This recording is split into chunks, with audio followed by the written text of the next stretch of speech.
Hello, everyone. Today, we are going to delve into one of the most captivating and mysterious episodes of the financial world.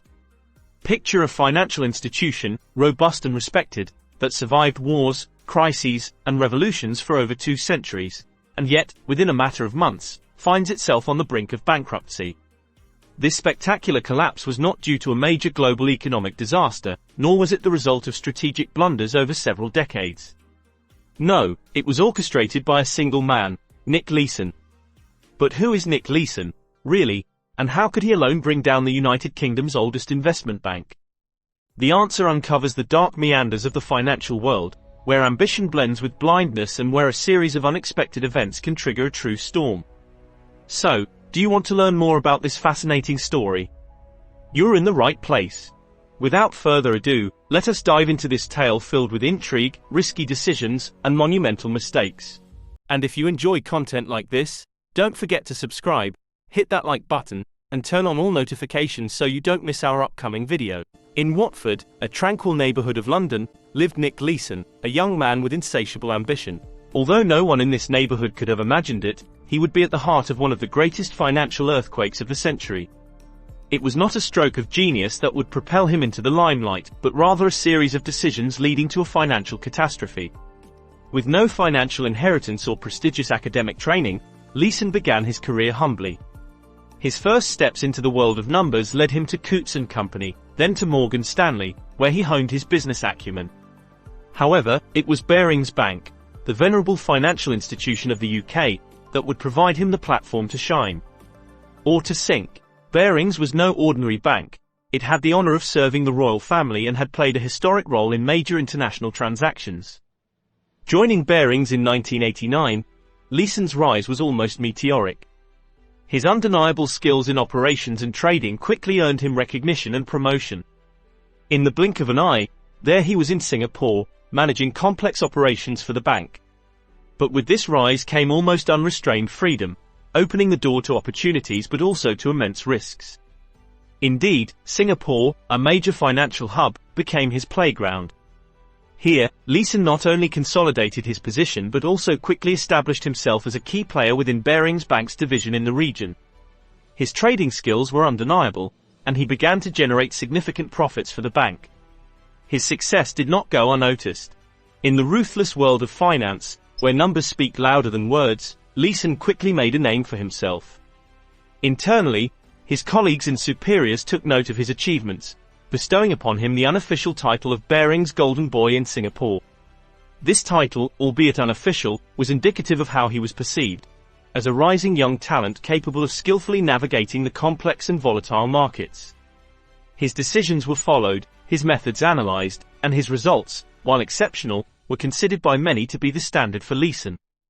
As his reputation grew, so did the responsibilities entrusted to Leeson. Soon, he was given an even more pivotal role: the responsibility for futures market operations at the Singapore Exchange, known as SIMEX. This appointment only solidified his standing in the bank and demonstrated the level of trust his hierarchy placed in him. However, this new position came with unique challenges. Traditionally, roles within financial institutions are clearly defined. The front office deals directly with clients and performs transactions, while the back office controls and verifies these transactions, ensuring they comply with regulations and internal guidelines. At Barings in Singapore, these boundaries became blurred, especially for Leeson. He found himself in a position where he was managing both the front and the back office, creating a blatant conflict of interest. It was in this context that the infamous account with 5/8 was created. Initially designed as an error account to handle minor misprocessed transactions, it became, under Leeson's control, a tool to conceal increasingly substantial trading losses, amounting to hundreds of millions. But as the losses deepened, instead of sounding the alarm, Leeson took the opposite tack. At the beginning of 1995, to try to recoup his already enormous losses, he bet on the rise of Asian stock markets and purchased high-leverage derivatives. His approach was clear: go big to win big. With hindsight, one might argue that it was an act of desperation, a risky attempt to recover what had been lost. However, on January 17, 1995, the Kobe earthquake struck, causing a sharp fall in the markets. Leeson, driven by a mix of optimism, pressure, and perhaps even arrogance, then attempted to offset his losses by increasing his long positions, hoping for a quick reversal of the Nikkei 225, the main stock market index for the 225 largest companies listed on the Tokyo Stock Exchange. Unfortunately, the market continued its fall, and Leeson found himself compelled to borrow more and more liquidity to cover his positions. The downward spiral accelerated, eventually amassing a cumulative loss of £860 million, which was twice the capital of Barings, leading to the venerable financial institution's bankruptcy. Faced with the catastrophic scale of the losses and the imminent collapse of Barings, Nick Leeson realized the situation had become untenable. On February 23, 1995, in a final act of desperation, he decided, along with his wife, to flee. Their plan? To make it back to Great Britain. They boarded a flight headed for Frankfurt, making a connection through Kuala Lumpur, Malaysia.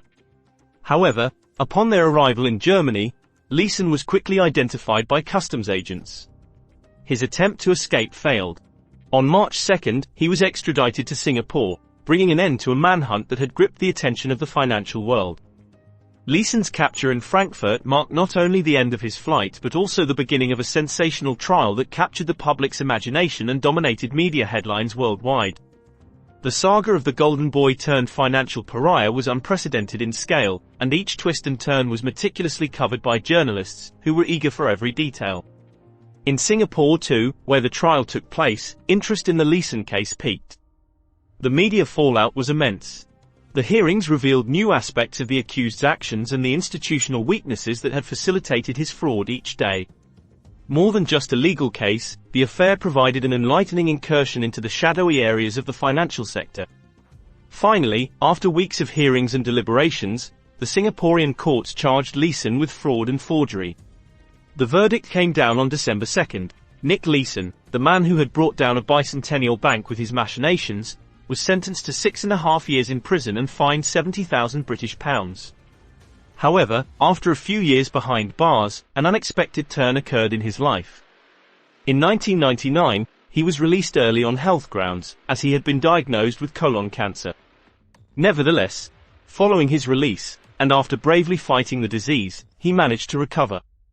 Once back on his feet, Nick Leeson chose a different path, seeking redemption in the eyes of the world. Instead of shying away from the limelight, he turned to the lecture circuit and quickly became a sought-after speaker. His unique perspective as an insider of the financial system's flaws made him a valuable lecturer on risk management. Over time, Leeson has shared his experiences, the mistakes he made, and the lessons he learned, aiming to encourage the industry to strengthen its control mechanisms and prevent future disasters.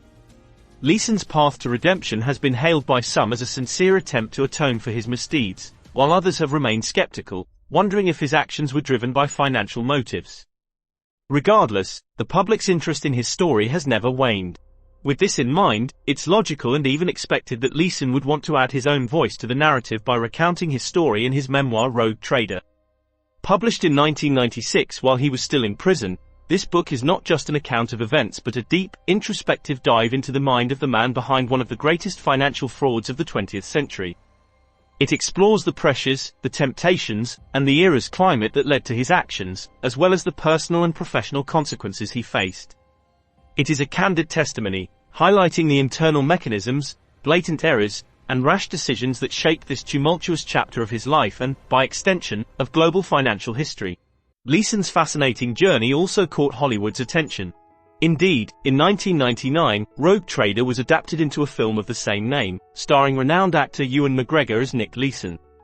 The film follows Leeson's meteoric rise and spectacular fall while shedding light on the systemic failures that allowed such fraud to occur. The cinematic adaptation, like the book, serves as a poignant reminder of the dangers of financial excess and the consequences of inadequate oversight in the finance world. Leeson's fate has become a lesson for the industry, a testament to the inherent risks when ambition is left unchecked. In conclusion, the story of Nick Leeson and Barings Bank is a defining chapter in contemporary financial history. It highlights the vulnerabilities and breaking points of a system that can be manipulated by a single determined and audacious individual. Leeson's journey, from his rise to his fall, and ultimately to his quest for redemption, is a striking illustration of the complexity of financial markets and the impact of one person within these colossal structures. Whether through his memoirs or the subsequent film, Leeson's saga remains etched as both a warning and a reflection of the vicissitudes of the financial world.